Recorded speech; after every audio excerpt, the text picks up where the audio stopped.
Hello students, आज हम class 10 science का चैप्टर 15 और एनवायरनमेंट करने जा रहे हैं।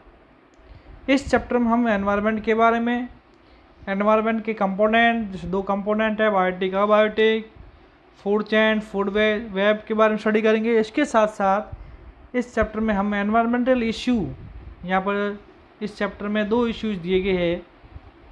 एक है ओजोन लेयर डिप्लेशन और सेकंड है for management of food garbage.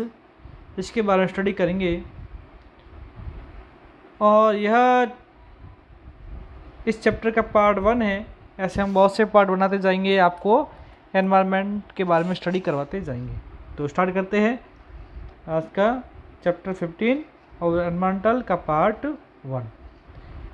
वैसे एनवायरनमेंट का हिंदी मीनिंग्स पर्यावरण होता है, ठीक है। एनवायरनमेंट का मीन्स होता है आवर सराउंडिंग, हमारे जो भी सराउंडिंग्स है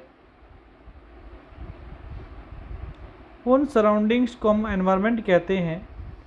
वैसे हमारे चारों तरफ दो तरह के सराउंडिंग सब कुछ है। दो पार्ट होते हैं या दो कंपोनेंट होते हैं। एक होता है लिविंग क्रिएचर होता है और दूसरा होता है नॉन लिविंग क्रिएचर होता है। तो इन दोनों से मिलकर हमारा एनवायरनमेंट बना हुआ है। इनमें से किसी एक पार्ट को हटा दे तो हमारा एनवायरनमेंट वो नहीं रहेगा। इन दोनों के रहने से हमारा एनवायरनमेंट कहलाएगा। लिविंग क्रिएचर को हम बोलते हैं बायोटिक कंपोनेंट बोलते हैं और नॉन लिविंग को हम बोलते हैं अबायोटिक कंपोनेंट कहते हैं, ठीक है। तो स्टार्ट करते हैं चैप्टर 15 का पार्ट। स्टार्ट करते हैं चैप्टर से our environment. We hear the word our environment often being used on the television, newspaper and by people around us.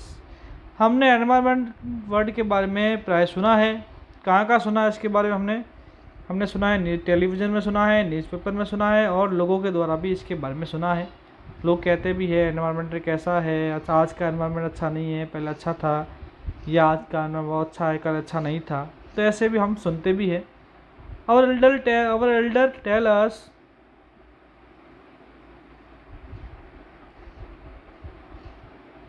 that the environment is not what is used to be earlier.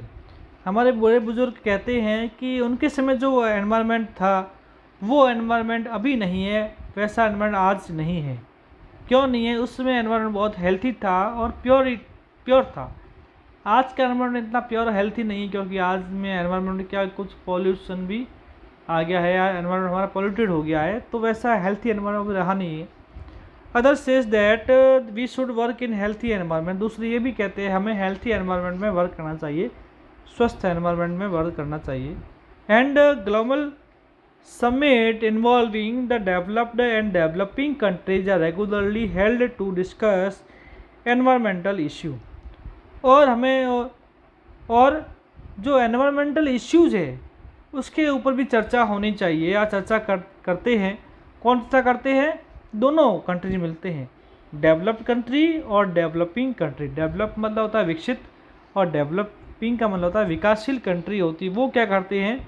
ऐसे global summit आयोजित करते हैं। उस global summit में या वैश्विक सम्मेलन आयोजित करते हैं, उसमें एनवायरमेंटल इशू के बारे में क्या डिस्कस करते हैं और करते रहते हैं। In this chapter we shall be studying how various component in the environmental interact with each other and how we impact the environment. तो इस चैप्टर में क्या स्टडी करेंगे? हम यह भी स्टडी करेंगे कि एनवायरमेंट में जितने भी विभिन्न टाइप के जो कंपोनेंट है वो कंपोनेंट क्या है और वो कंपोनेंट एक दूसरे से किस तरह से इंटरेक्ट करते हैं, किस तरह से एक दूसरे को अफेक्टिव करते हैं, ठीक है, एक दूसरे को प्रभावित करते हैं, और how we impact the environment, और हमारे द्वारा एनवायरनमेंट कैसे प्रभावित होता है, वो भी इस चैप्टर में हम स्टडी करेंगे। हमने एनवायरनमेंट को कितना इफेक्टिव किया है वो भी इस चैप्टर में स्टडी करेंगे। तो सबसे पहले हम एनवायरनमेंट की मीनिंग्स देख लेते हैं। Environment means everything which surrounding us. Environment means ये होता है जो भी हमारे आसपास है वो सारा एनवायरनमेंट है। इट में include living things and non living component, जिसमें दो चीज़ें शामिल है, लिविंग भी है और नॉन लिविंग है। लिविंग को नाम दिया है बायोटिक और नॉन लिविंग को कहा हुआ है अबायोटिक कंपोनेंट। तो एनवायरनमेंट में दो चीज़ें शामिल होती है, लिविंग और नॉन लिविंग कंपोनेंट होती है। अब हमारा अगला टॉपिक है इकोसिस्टम। इकोसिस्टम क्या होता है? इकोसिस्टम मतलब होता है जो हमारा बायोटिक कंपोनेंट है वो और दूसरा हमारा अबायोटिक कंपोनेंट है, इन दोनों के बीच में क्या इंटरेक्शन हो रहा है। अगर इंटरेक्शन हो रहा है तो एक प्रकार का सिस्टम बन जाता है, एक प्रोसेस बन जाती है, उसको हम बोलते हैं इकोसिस्टम कहते हैं। ठीक है, और इसके कंपोनेंट है वही है बायोटिक और अबायोटिक कंपोनेंट। तो स्टार्ट करते हैं हमारा ecosystem. All organism such as plant, animal, micro organism and human being as well as the physical surrounding interact with each other and maintain the balance of nature।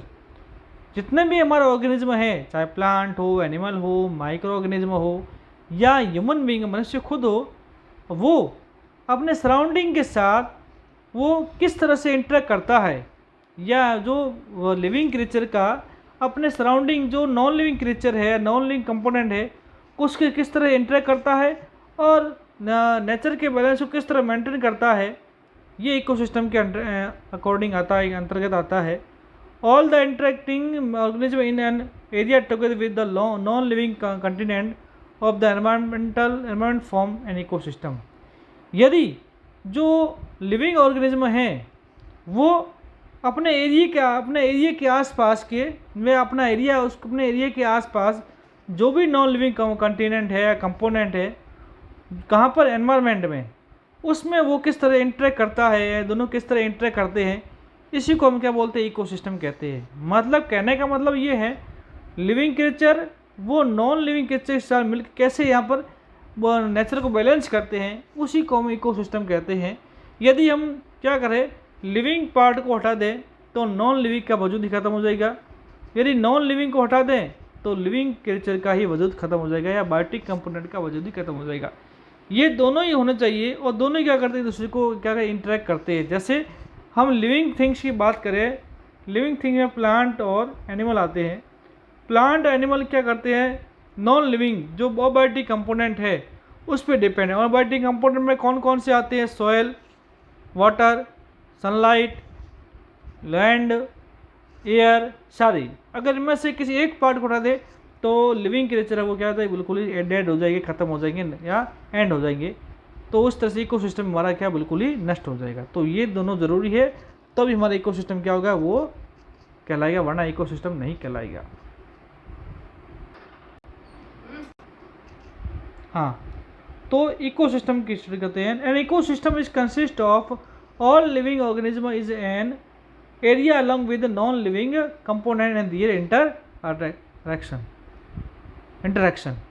तो ecosystem क्या होता है, living component का, living organism का, उसके area में जो non living organism है, कंपोनेंट है, उसके साथ किस तरह का इंटरेक्शन है, उसी को हम क्या बोलते हैं, इकोसिस्टम कहते हैं।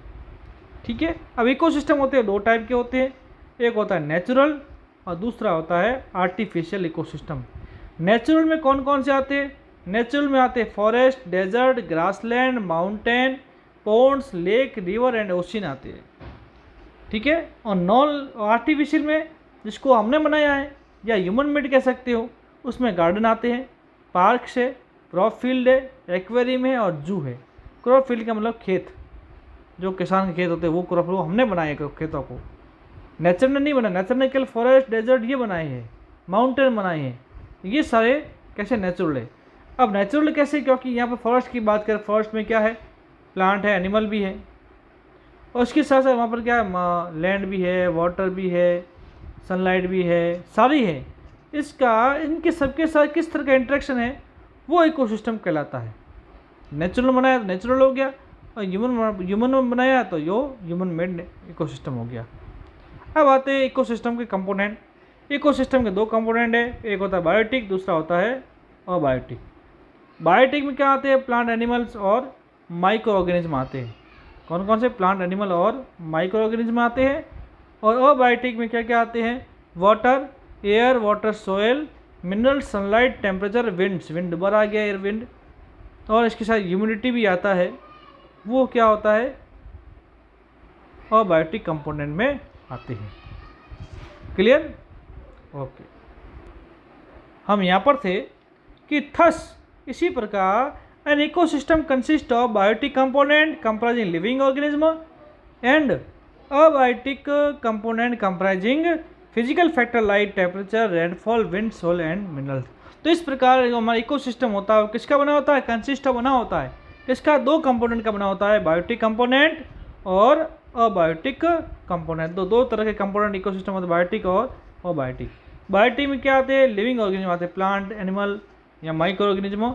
और अबायोटिक में आते हैं temperature, rainfall, wind, soil and minerals और भी ह्यूमिडिटी, सनलाइट सारे आते हैं। ठीक है, आगे चलते हैं। फॉर एग्जाम्पल, उदाहरण के तौर पर, if you visit a garden you will different plant such as grass, trees, flower bearing plant, rose, jasmine, sunflower and animal like frog, insect and bird. यदि आप गार्डन में जाते हो तो गार्डन कैसा है? आर्टिफिशियल इकोसिस्टम है।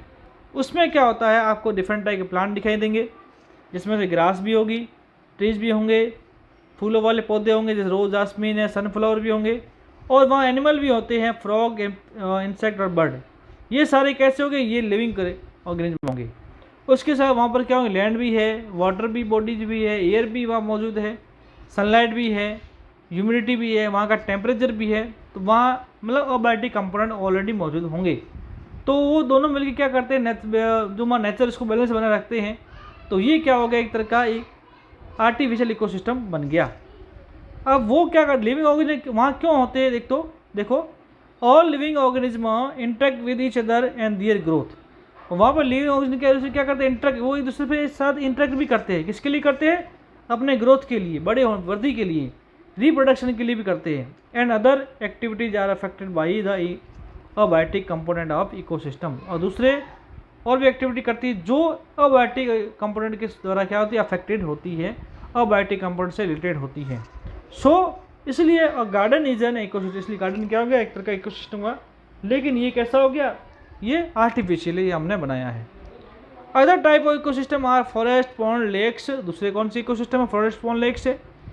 ये कैसे? These are natural ecosystem, while garden, crop field are human made या आर्टिफिशियल इकोसिस्टम है। तो इकोसिस्टम कितने टाइप के हुए?